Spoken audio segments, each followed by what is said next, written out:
Thank you so much for having me. My name is Leidreiter. I'm speaking to you from the other side of the world, from Germany, which is my home country, and I work for the World Future Council.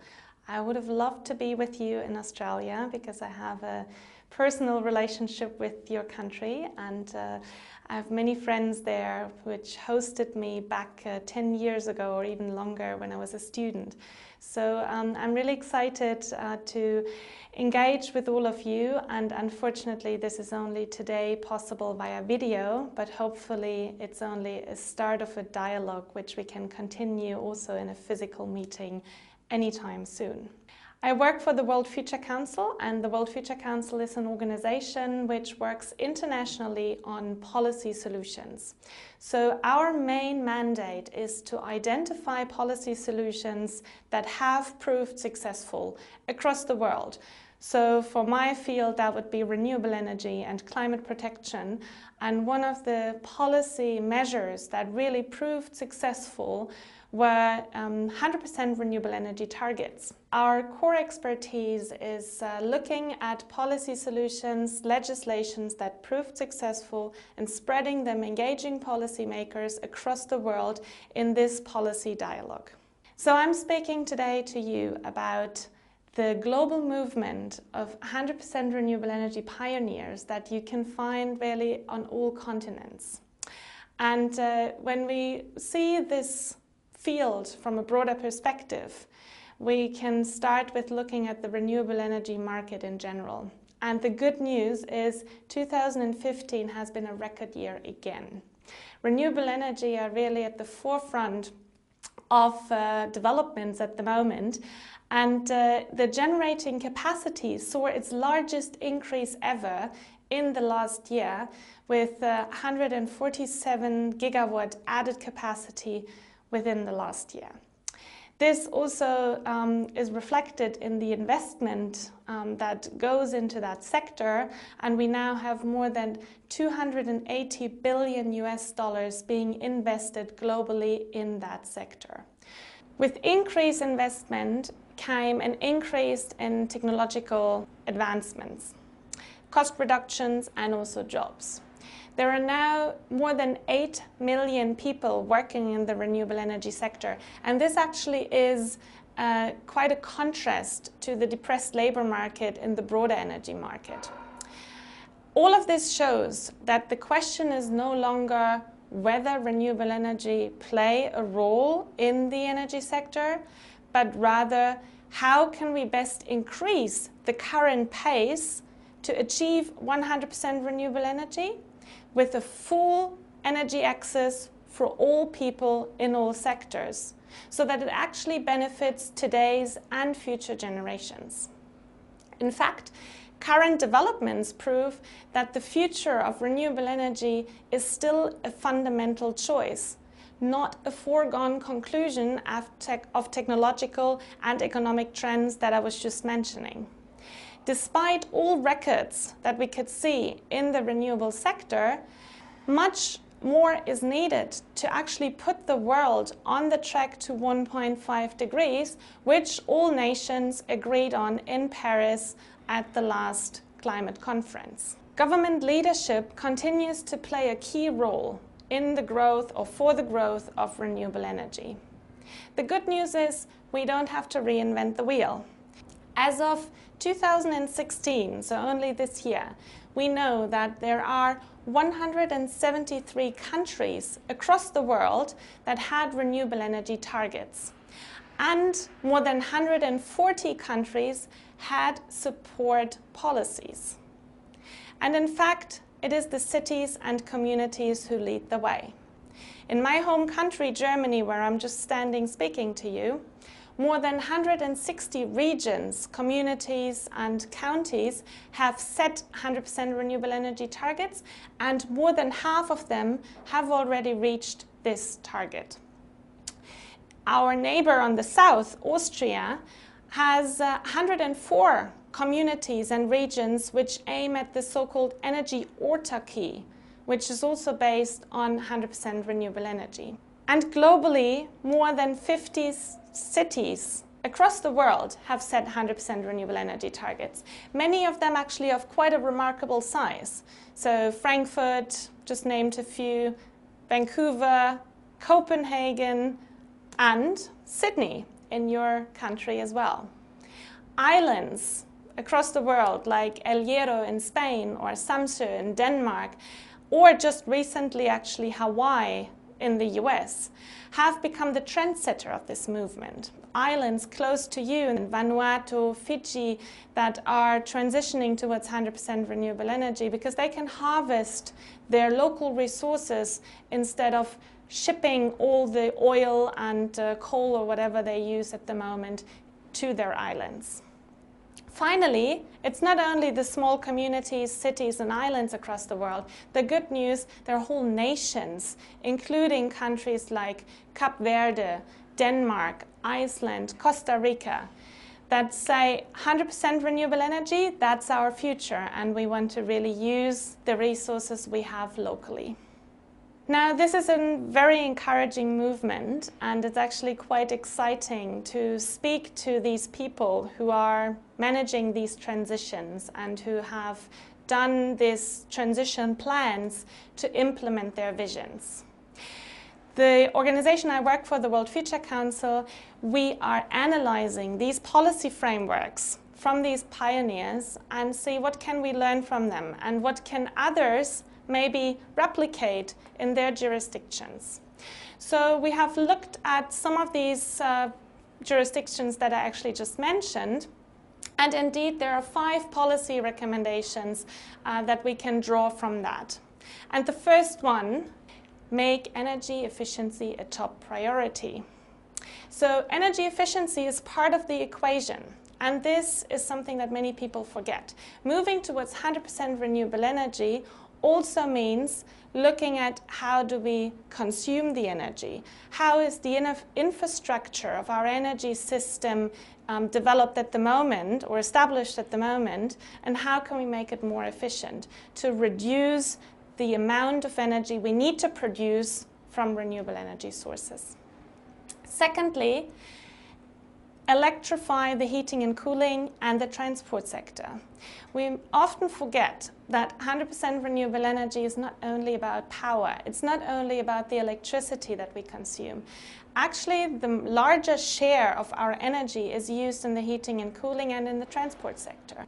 But make sure that this electricity for the transport sector does not come from coal and oil and gas and nuclear power plants, but actually from renewable sources. So it's important to look at the chronological order of this. Third policy recommendation is actually really close to my heart and something that I want to talk a little bit more in detail at the end of this presentation, which is to maximize the benefits for people and businesses and local governments. So engage them and develop new business models to ensure that the benefits are shared among many and not only among few. This means that policymakers on the different national levels need to develop policy frameworks, legislations, which include new actors in the energy sector rather than strengthening only those who are already in the market for many decades. And this goes hand in hand with the fourth policy recommendation that I would like to share with you, which is educating and informing citizens and businesses about the opportunities and the possibilities to engage and to educate about renewable energy as a new technology in our society. And finally, that goes to all the policymakers out there, adapt an integrated approach to fiscal, economic and energy policy. Many people think 100% renewable energy, this is dealt with in the Ministry of Energy or sometimes Ministry of Environment. But what we actually need to see is a policy dialogue, an inclusive and integrated approach across different sectors that look at how can we enhance renewable energy? For example, taxation plays a huge role and is usually dealt with in a different department. And only through that we reach a coherent and successful 100% renewable energy strategy. when we list all these cities and communities that I just mentioned, it often comes across as if they are comparable, as if 100% target is the same as another one. But this is not the case. And I just want to give you one example from my own country, Germany. So Munich is one of the cities, one of the bigger cities that you probably know from the Oktoberfest, that have set a 100% target. And their strategy is to invest in, for example, offshore wind parks at the coast of Scotland or big solar PV power plants in Italy and Spain to basically offset their consumption. Frankfurt, different city, also in Germany, also having a 100% renewable energy target. They come from a different approach. They have analyzed what are the resources within our territory, and as the next step, what are the resources in our so-called hinterland with our surrounding municipalities to cover our energy supply with renewable sources. So they have analyzed what do we need, what is our consumption after doing all the efficiency measures, and then how can we meet this consumption with renewable energy sources within our region. And obviously this is quite a difference, and this has different implications for the regional development and for the socioeconomic potential that can be harvested within this jurisdiction. So all of this shows you that a 100% target in one jurisdiction may not be comparable and equal to another one, which is not necessarily a problem, but it's just something that we need to be aware of when talking about this.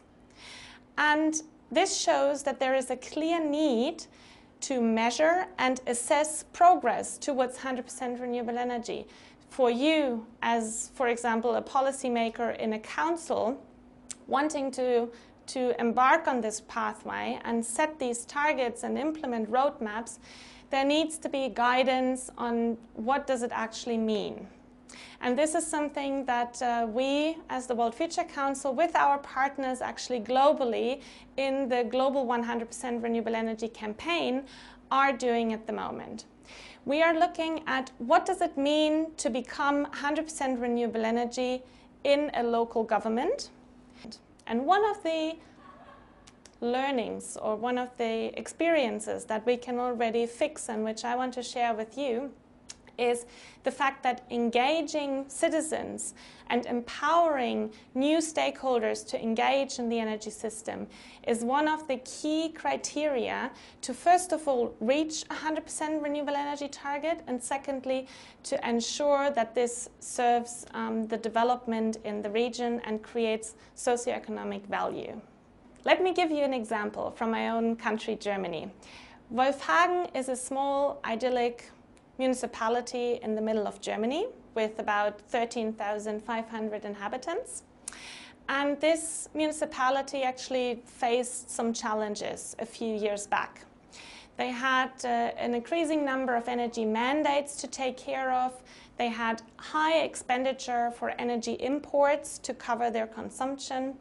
And all of this led to a financial burden in Wolfhagen. So they figured that solar and wind technology could actually provide a way out of this problem.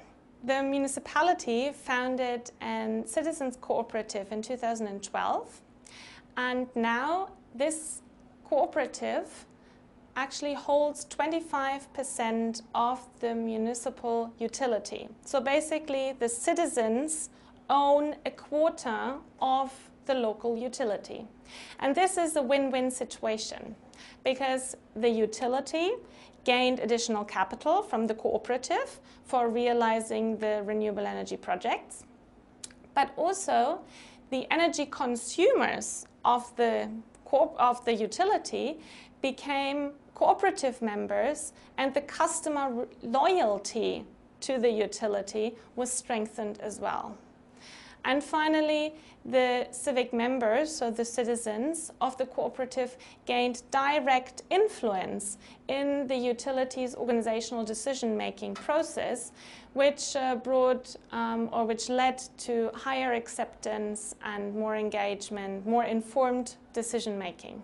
Last but not least, the citizens actually benefited monetarily through this engagement. This makes the whole case really interesting because it actually shows that engaging participants does not only lead to more acceptance, but creates economic value. With this example, I would like to close, and I would like to thank you for your attention, for listening to me even though I'm on the other side of the world. It's been a pleasure to contribute to your discussions, and I regret that I can't continue this in a more physical dialogue now. But as I said in the beginning, I hope this is only a start, and we can continue and start building relationships, and hopefully also see this movement in Australia flourishing over the next month and years. Thank you very much.